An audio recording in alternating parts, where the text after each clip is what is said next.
Well, hello and welcome once again to the DCL Podcast, where we're inviting you to sit back, relax, and we'll be on our way shortly.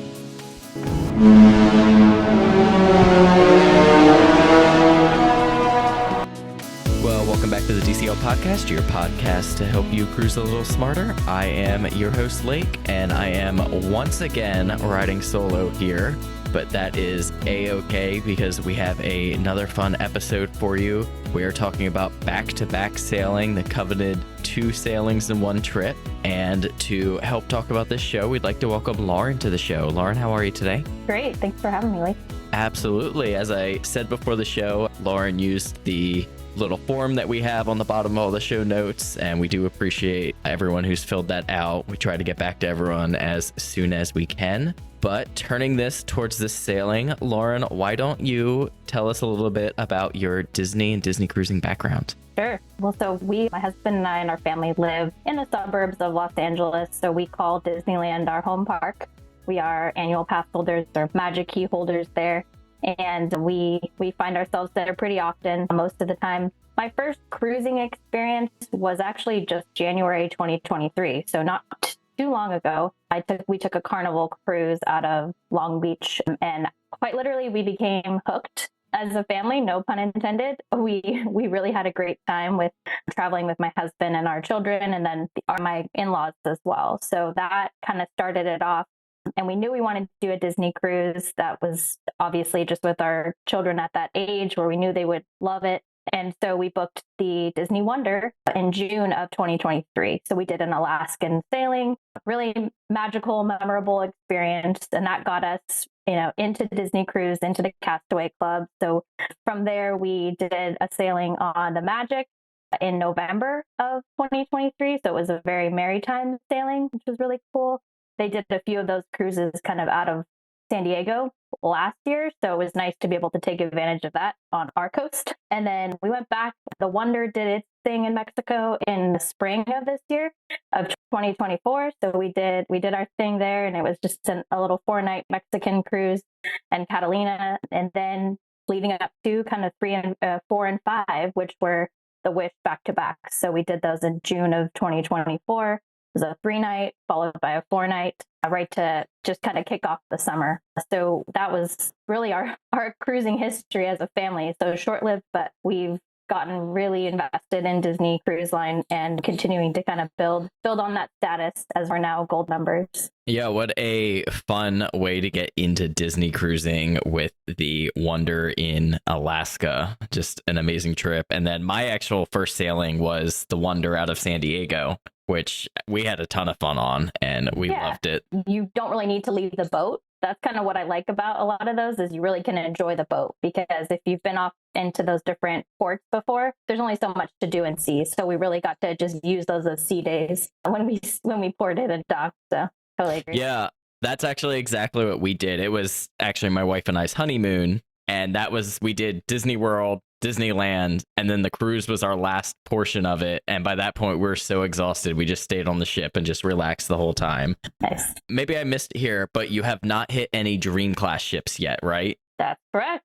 Okay, interesting. So we jump right from the early ships, the classic ships, and we go to the new and shiny here. What was the thought process behind going to the Wish and doing a back-to-back? I think a combination of, one, we live out on the West Coast, so we knew if we were going to go out to the East Coast, we wanted to make it worth our time. Like a 3-night felt too short and a 4-night felt too short. So putting the 2 together made perfect sense. And, it was right at the beginning of summer, so it was just like a great way to kick off the season. And, we aren't huge Disney World people. We haven't been too many times with our girls, but we definitely wanted to at least stay a night there, kind of see Disney Springs. That's what we did before the cruise, was we just had 1 night at the Port Orleans Riverside. And then from there, kind of used all the Disney transportation, which was pretty seamless. So it was a good choice. I'm glad we went that route. But yeah, really just the cards kind of all aligned. And then we knew that would be 4 and 5. So,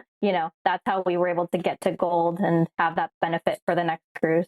So Yeah, it's always fun to bump up a Castaway Club level. Well, you took Disney transportation to get there. You said that was pretty seamless. What did you think of the embarkation process? A little bit different moving into Port Canaveral, where Disney has a little bit more of a setup compared to where you've sailed out of before. Yeah, very much. It's like Disney has taken over, obviously, the entire port. So you feel like no issues at all. Like everyone is knowing where you should go, directing you in the right way. It's very, very clear, very easy.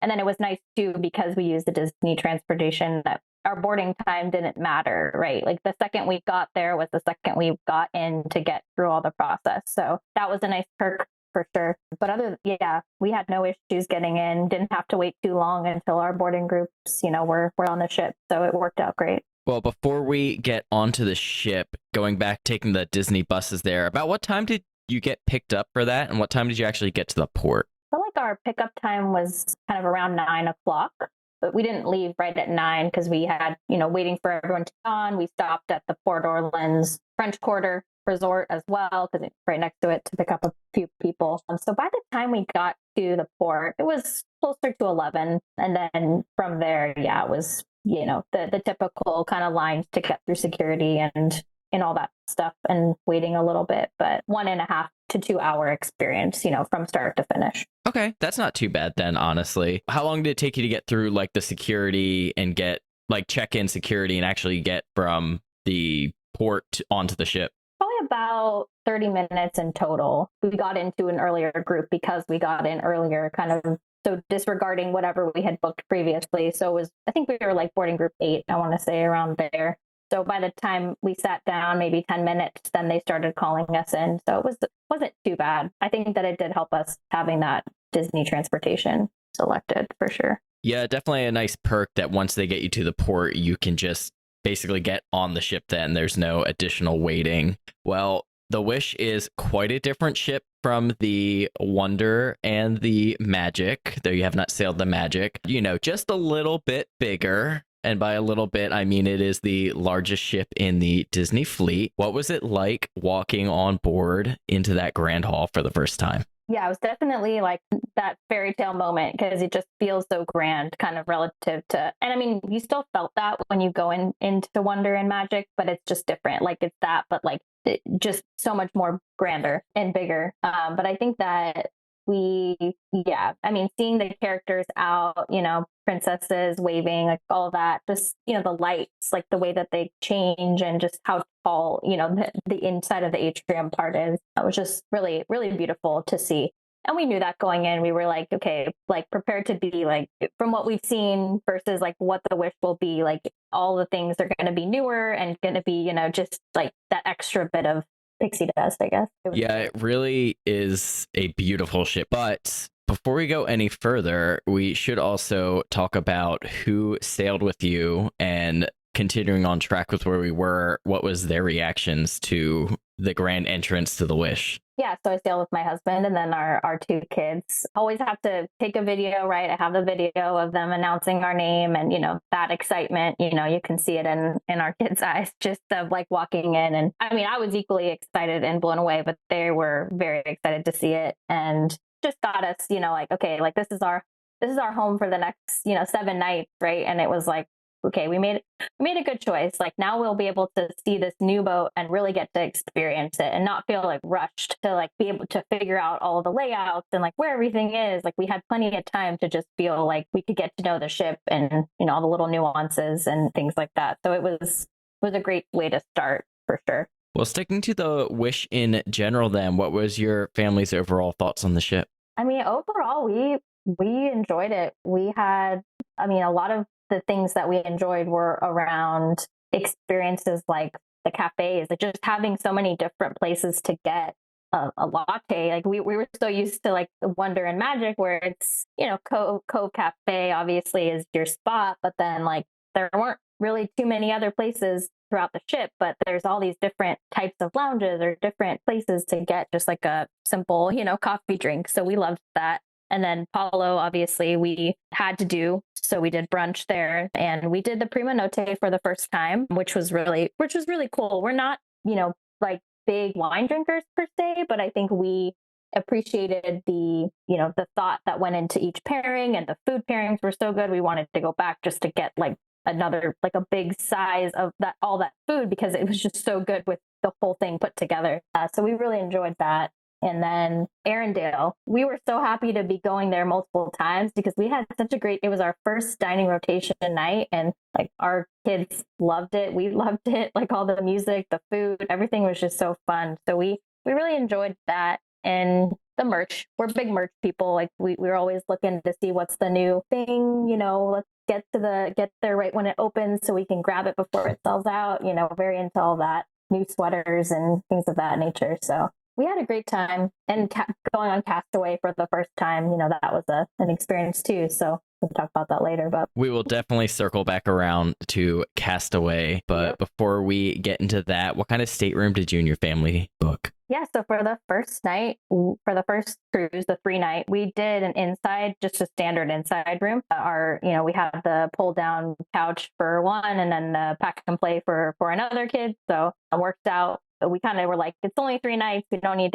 to splurge, or get like a bigger space. And then for the 4-night, we did future cruise credit. Exactly. We used the future cruise credit for the 4-night. And so we splurged a little bit on a deluxe veranda for the 4-night. So we did that, which was nice to have just that little extra space. And we enjoyed having that for sure. What were your overall thoughts on the room compared to the Wonder? Yeah, so we thought the inside room, layout obviously totally different, where the bed positioning was relative to like the inside rooms in the Wonder and the Magic. The bathroom, no split bathroom situation, which that, could pose challenges for sure. But we kind of knew that going in. We're like, they only had standard inside room left. So we said, it's for 3 nights, like we'll be fine, for the deluxe veranda. Really nice, really spacious, really comfortable for us. But the reality is we just weren't in the room that much. So like, we're always kind of like, okay, that gives us an idea of like what types of room we should get based off like kind of what type of cruise we wanted to do. So for the most part, we're always finding ourselves not in the room too often, but the rooms were comfortable, nice. The theming was really pretty. The 3-night we had Moana, and then the 4-night it was Cinderella backdrop with the painting and all that, really pretty. So overall, I really liked the rooms and thought they were really well done.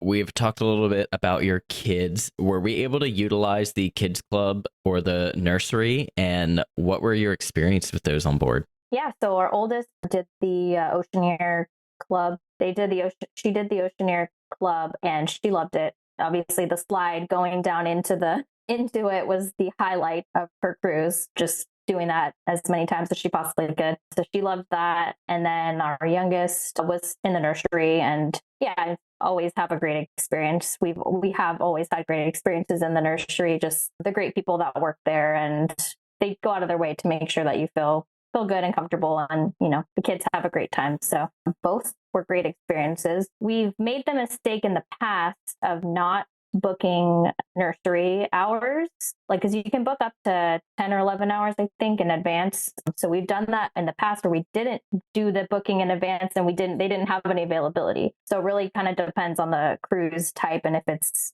over a holiday or spring break or summer or Christmas, that can get busier. But we were happy to book that in advance. But yet we never really had a hard time if we wanted to drop our youngest off for a couple hours. Like, they usually had availability, so it worked out. Awesome. She did pretty well in the nursery then? Yeah. She's very comfortable with it, loves Disney, obviously, wishes she was with the older one, but they'll be now kind of going forward in the same room. So it'll be nice for future cruises to have that. But for now, had a great time. No issues. And did you guys get to do any of the open houses and kind of check out the differences of the kids club? So we did do the open houses like the first day so that we could see both places. And, that was it. Like, we didn't really take advantage too many of the other times, but that was mostly because our youngest would kind of want to be with the oldest. Okay, like, let's do open house so that they can play together.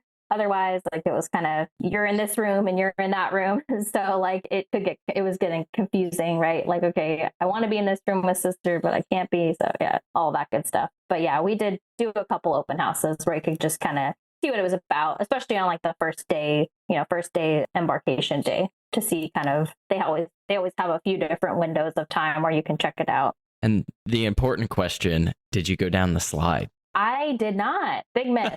I did go on the water slide, so maybe I made up for it there. Aqua Mouse. All right. Well, why don't we turn towards dining? So you obviously were able to hit multiple restaurants multiple times. So we won't go through we won't go through each night. But why don't you give us some thoughts? You have all new restaurants here on board and some very different menus. What were your thoughts on the restaurants and some of your highlights? Yeah, it was really cool to kind of get totally different restaurant theming and all that compared to what we had done before previously. So Arendelle, as I mentioned, like that was our favorite from a food perspective. They had this soup. I don't even know if it was I think it was a soup, and it had like a puff pastry on top.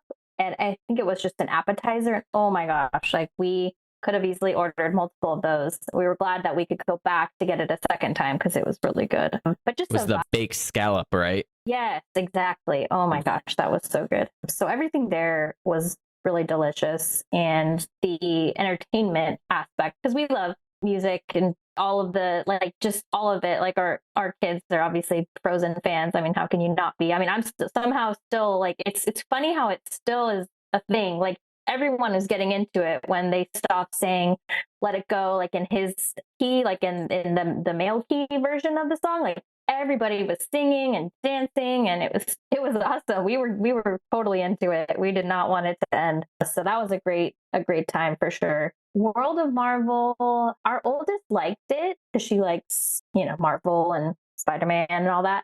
Our youngest, like, I don't know what it was about, maybe the space or something. She just did not, like, she wouldn't stay at the table. Like, we just had to leave, kind of like she wouldn't stay. So I took her off, and my husband and our oldest stayed together and got a picture with Spider-Man. But yeah, I don't know. Something about that. She did not like the vibes there. And then 1923 had, that kind of like old Hollywood feel, which we liked. We had a table that was right by the window, which was also nice to kind of see the ocean as we were moving. But yeah, I mean, that one was good too. I feel like it was not our favorite, but we enjoyed the vibes for sure. And then it was there too that we were able to kind of say, hey, like, can we have the same serving team for our next cruise? Because they already kind of know, right, like who's doing back to back. But we were able to, say that to the head server.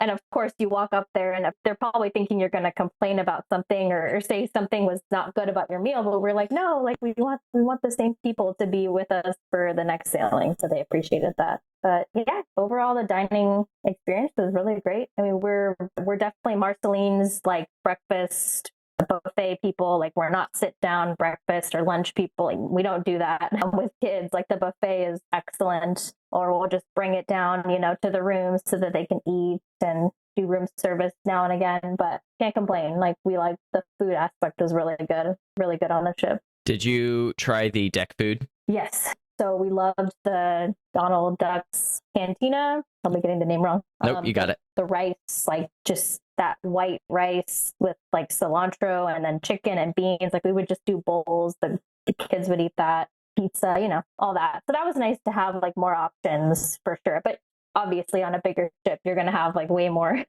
options for food. And so that was, our eyes were kind of open. Like, wow, this is nice. Like to not feel like you have limited options there. So we really enjoyed that as well. Yeah, the deck food is probably one of your biggest upgrades coming from a Magic class ship. You really have quite a bit more selection there. Well, we also did Palo brunch, right? Yep. How was that? Excellent, as always. We did it on the Nassau day on the 4-night cruise. So it was the second kind of half. And we got our usuals, the Mickey waffle, the pancake. We got the lasagna this time, which we had not tried before, but it was very good. And then we typically get the almond croissant from they usually have like a tray of different pastries. So we got that, and they warm it up, and it's just like really good. Like, I don't know how to explain it. I mean, overall, the vibes were obviously a little bit different because the way Apollo is set up, it's not like you have that exposed kitchen in the back and, all the pizza oven and all that. Like it's, your view is out, right, of the windows. So definitely a different vibe, but food was great. Can't complain. And always a highlight for us, for sure. Awesome. Well, why don't we take it towards entertainment? So you have two similar sailings here, which means you're doubling up on things like shows, pirate night. What entertainment did we do on board? What did you enjoy? Was there anything that you found yourself going back to on your second sailing? Yeah, we didn't double up on anything per se. We didn't get to do all of the different shows that are the Broadway quality shows. Like we saw Aladdin. We did the matinee showing of that on the last day, last full day of the 4-night cruise, which that is the biggest hack if you have kids, because especially kids that want to see that, like when they have Frozen on Wonder or, Rapunzel, right, on Magic, either of those, like there's always a matinee on that last day. There usually is a matinee on the day that show is. And so it was at like 1:00 or something like that, which was the perfect time because you had lunch. The kids are like, cool, good, watch it. And then they also, because Inside Out 2 came out on June 14th, which was the day we were supposed to get off the boat, but they did an early showing. So we got to watch it on the 13th. They had showings in the main Walt Disney Theater and all the Cheshire Cat one and the Neverland and the Wonderland. Yeah, like all the different theaters, they had showings like all day, which was cool. So we were able to see that. That was something I was hoping. They didn't announce it till like the day before, but I was hoping that they would, just because it was so close to the release date. So we were happy to witness that. And which theater did you watch it in? We were going to try to just do the Walt Disney Theater like right after Aladdin was done, because there was a showing that was within an hour after. But they obviously have to clear it out, right? Clean up. And then, you would essentially be the first people back in. So we were going to do that, but then just nap time and like timing just wasn't right. So we ended up waiting out in like I think it was Wonderland Theater, but like while it was still going, so that we would be the first people to get in, because it was such a popular thing. A lot of people were lining up and weren't able to get seats. Those theaters only hold like 50 people. So, we really had to kind of like be strategic. So we left dinner early to kind of wait in line so that when it ended, we could get in and grab our seats. So that worked out pretty well. It's nice. It was nice that they had multiple theater options and times for people, but it was popular. I mean, a lot of people came in and they were like, oh, no more seats. So we just knew we had to make that happen. Yeah, we were on the Fantasy at the same time when Inside Out came out, and they had it pretty much running on rotation between both of their theaters as often as they could, almost every hour, which was nice. Right. Did you and your husband get to enjoy any of the other adult spaces on board or the lounges? We did do Bayou. The Bayou.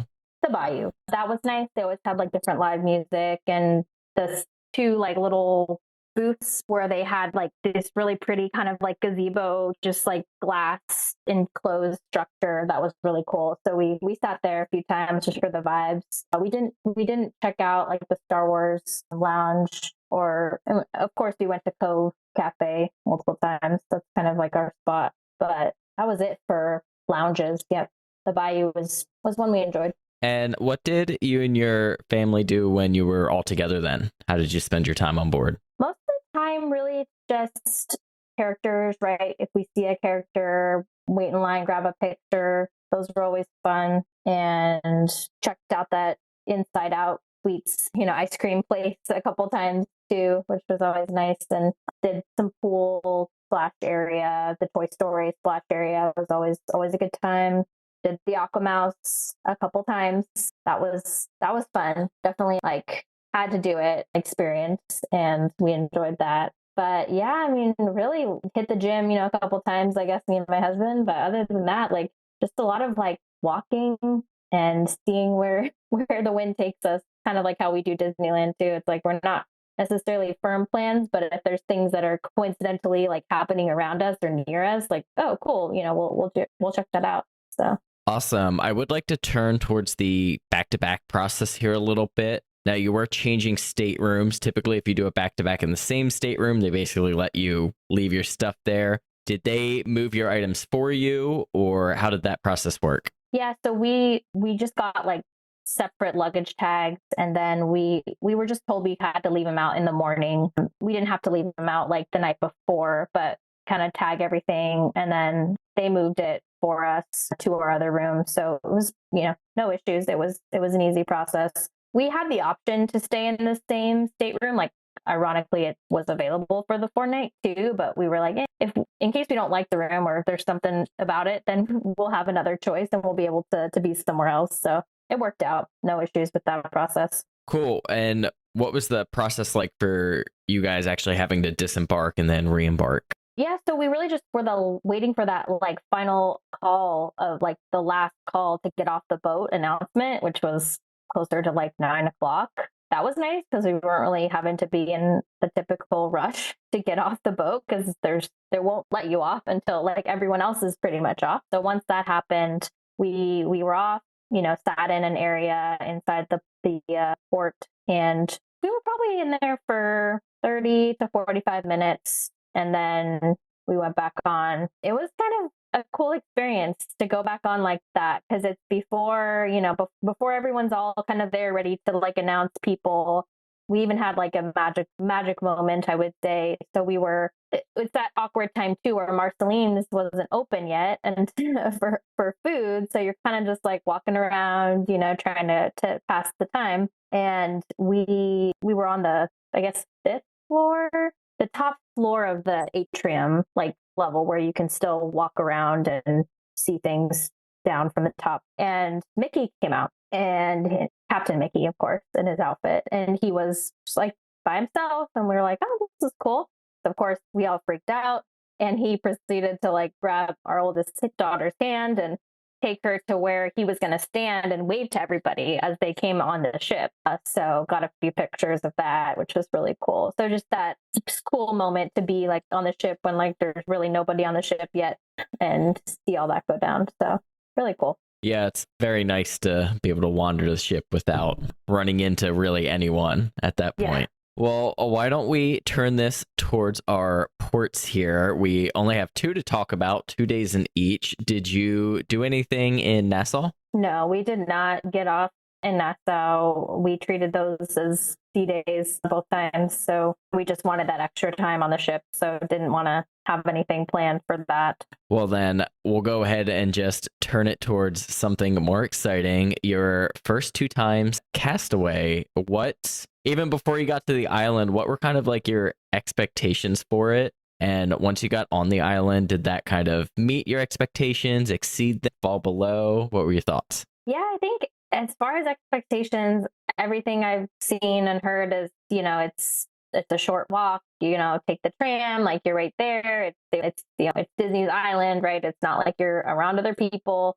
There's a lot of beach, family things, food, right? Merch, Castaway Key 5K, all that good stuff. I was like, okay, like I kind of knew all the things that were gonna be there, but obviously, like you don't really know until you're there, and it's hard to get your bearings. Like we definitely were glad to have a second day, because then we kind of knew, okay, if you want to get here, you should take this tram to the second stop, as opposed to walking, because that walk is hot and, long. So we learned a lot from going after the first to the second. But overall, I feel like it met and probably exceeded most of the expectations we had. It just was really, really cool what they've done with it, and, definitely enjoyable for the whole family. How did you and your family spend your time on the island? So the first time we were there, we got a later start, and we really just kind of hopped in, figured out, obviously, the kids club being on the, Scuttles Cove. So our oldest got in there and had a great time. And then we explored, got our merch, of course, and figured out where the food was and the beach. And we made the mistake of not bringing like beach toys. I don't know. For some reason, I thought somewhere you could rent them, but maybe I was confusing it with if you have a cabana. I'm not really sure. Maybe at some point they actually had toys that you could use. We learned our lesson the hard way about bringing beach toys and towels, not picking up towels at the beginning, having to figure all that out. So once we got our bearings, we were good, but it was definitely a lot of learning to get, kind of to get to the point where we were just sitting down or playing in the sand or swimming in the water. But yeah, overall, that first visit was just a lot of learning. And then the second visit, we had more of a plan as far as what we were going to do. It was a little more cloudy and a little bit rainy that second time. And I knew we wanted to do the Castaway Key 5K. I was like, I want to get that medal. Like, I want to do it. This looks really cool.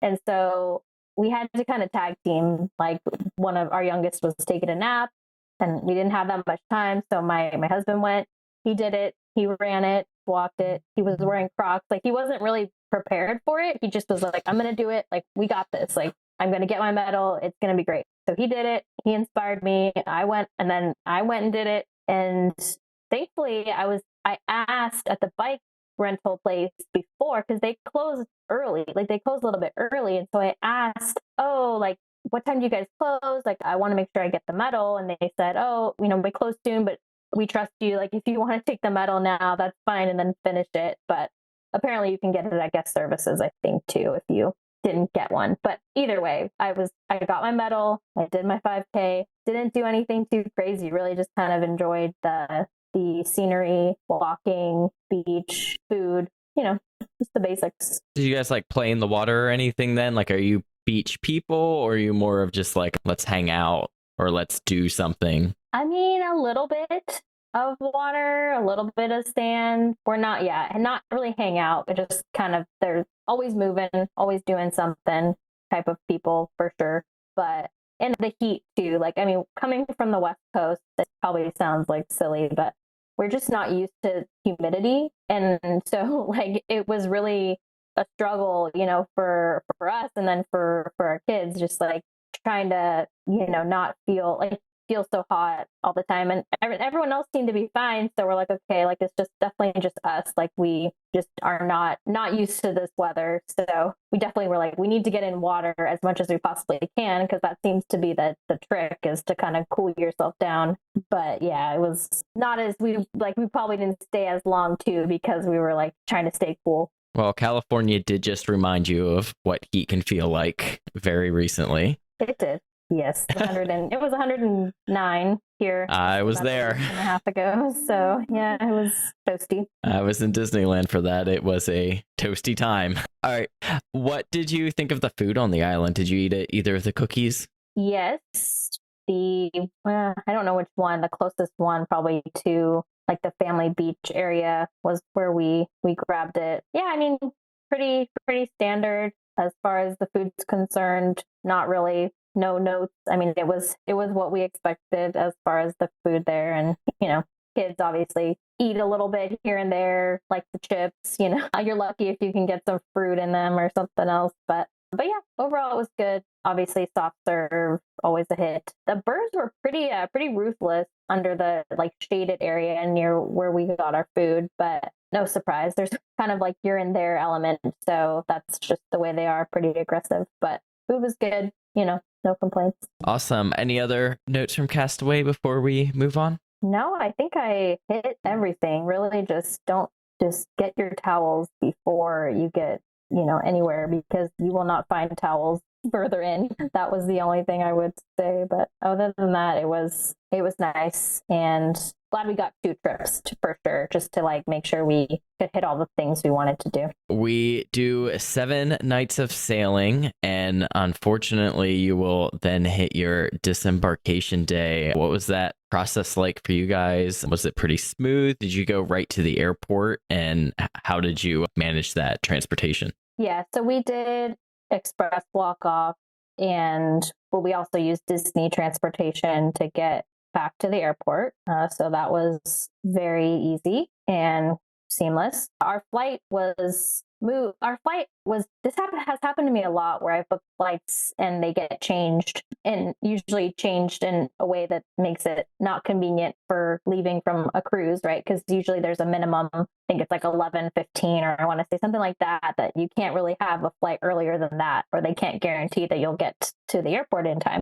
And so I was able to get it to like 11:30 flight, which I was like, this is a little bit close, but that's why we kind of booked it off the boat, as soon as the call came, and we just did like Marceline's, grabbed a couple of boxes of cereal, for the kids, and just like ran off. So we got to the airport with plenty of time, but I did forget a couple of items in our closet because I made the mistake of bringing sweaters first of all, when like it's never cold. Like I don't know why I was thinking it would be cold, maybe on the ship or maybe outside, but it's not like doing these West Coast cruises where like it gets a little chilly at night, or that's not the way it is in the Florida Bahamas cruises. And so I left a few sweaters and a couple of things in the closet because I was going to grab them as we left. And so I experienced the whole Disney cruise lost and found process, and we did get our items back, but I definitely kept me on the edge of my seat. Like I had to submit the request, and then they say, they're looking for it. They send email updates every couple weeks, and you're like, oh, hopefully they find it. And they did, and we got them like a month and a half after the cruise ended. So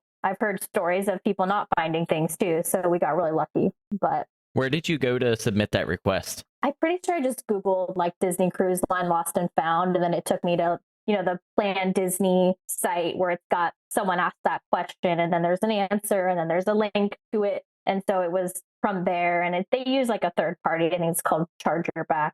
And so that company does the looking. But I figured since it was left in the stateroom, we would have a better chance than if it was like I lost it while I was on the ship, in some random place. Because then I'm like, maybe they just grabbed everything from that room, like put it in a bag, like eventually it would come. But after they found it, they just said, hey, give us your address, confirm you want us to send the items. And that was it. I didn't have to pay for shipping. It was like, awesome. Thank goodness. Yeah, they made it. I mean, it worked out, but it was not a good feeling because I brought a sweater that I really liked, the quarter zip, like Mickey and Friends blue with all the characters like embroidered across the top. It's like hot item in the parks and Disney store right now, but I brought that. And so I would have been really sad if it didn't come back, but it did. So we were good. Yeah. So like Lauren just said, if you just search Disney Cruise Line Lost and Found, it takes you to a page on the Disney Cruise Line website. And then it takes you to a chargerback.com/DCL. It just asks you, what ship are you on, stateroom, that sort of, and obviously what kind of items did you lose? There are certain items that they will not hold if they find, including food, spoilage items, medications, alcohol, tobacco, all of that stuff will be lost if you forgot it. Yep. Pretty straightforward, but that is good though. That's not something that we typically hear about or talk about too often. So let my example be a reminder to check your closet. But also if you do leave something, then you have a good chance of getting it back based off my experience. Well, before we take us out, were there any other experiences on the ship that you wanted to talk about that we didn't hit on already? Overall, it was the perfect way to do it, perfect way to experience the Wish in its entirety. We really felt like we understood the layout, by the end, the elevator situation, which I know has been talked about, I feel like before, but like the location of the elevators, like midship and the forward elevators and all that good stuff. But once we got like our bearings, like we really enjoyed it a lot. I think it was, as always, made for, magical experiences for the kids, for us. Like we really felt we got to experience it all, and it made us excited too about the next fleet and the next boats that are coming up. I think it's now too, we're like, okay, anything future, right? Like the Treasure, the Destiny, they're going to be in the same class, right, as Wish. So they'll probably look similar, I would imagine, just theming in restaurants a little bit different. But it definitely got us excited about that and about what's to come. We've been kind of listening in on the adventure and kind of signing up for emails there about what's happening out of Singapore. So that'll be really cool too. So it definitely gets us excited now that we're in that gold level, having a little bit of extra perks and a little bit extra time to book things. We're looking forward to that. So overall, great experience. Now we're just itching to book the next one with our future cruise credits. So we'll see where we land, but we have a few thoughts of where we would want to do. But agreed, like I think we want to do dream or fantasy for sure, because we've heard great things and we haven't done that class yet. So that'll probably be the next one. Awesome. Well, taking it back, because as we mentioned, the only other ship we've sailed on is the Wonder. What are kind of your thoughts comparing the two? Would you say, I don't need to go back and do the Wonder anymore, the Wish is so much better? What are your thoughts on kind of comparing those two classes of ship? Yeah, I think it's hard to compare. I think the Wonder was a great first ship to be on, just to get the magic, but also the like feel, right? Not as big of a ship, and you're able to like really get comfortable with it and not feel even though it's smaller, never feel like it's crowded either. I feel like that's something about how that's the way it's set up, just felt really open and really easy to get around. But I think that the Wonder will always kind of hold that special place for us because it was our first Disney cruise. Alaska, which is like the things that we saw, the characters in their Alaskan outfits, like that was the thrill, right? Of like getting out there and, oh my gosh, we're at the glacier and the boat's turning and Minnie's in her little parka and we have to get a picture, and then, oh no, Mickey's on the other side. Like that was so exciting for us. We had a great time.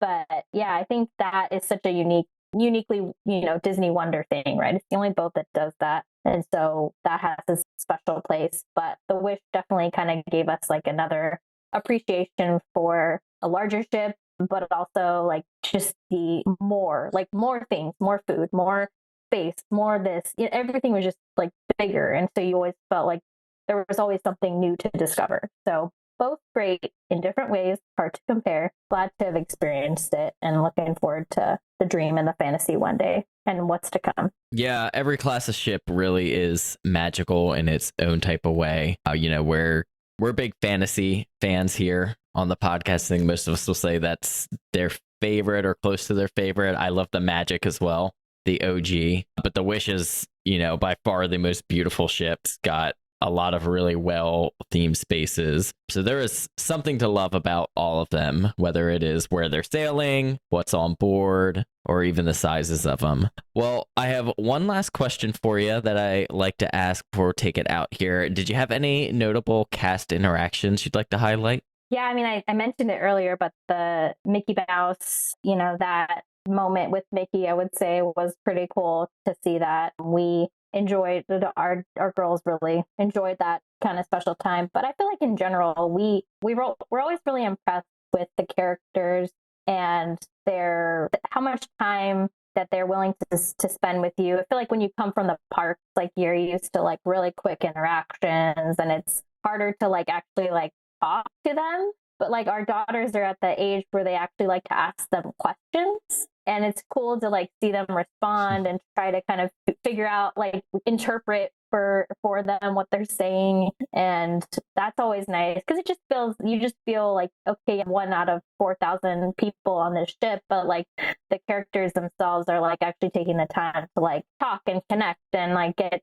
having that extra, I think is nice, like for the age that our girls are at. We really, really appreciate that. But I mean, for the most part, like we've had in all of our sailings, just like exceptional stateroom hosts, exceptional dining, and dining assistants. Like everyone's been really great. So we really have, that's the standard. Like we've gone to other places that are, like if it's fine dining, but like we always go back to like, how did we feel on the cruise? Like, how did we feel even for rotational dining? How did we feel at Palo? It just always feels like everyone is so attentive. Like you use that as your comparison to like anything else. And it really is top notch, like world class in every way. So we can't say enough about like the service that the cast members provide. Yeah, we sail not on Disney probably about every other year or so, but it is every time the difference is always that service. is always the standout. And that's why I always like to ask that question, and turning it back towards those character interactions. Disney Cruise Line is like the best for the character interactions. Just the amount of times you can stumble upon a character and they're going to stop and have as much of a conversation with you as they can is just always makes for really magical moments. Yeah.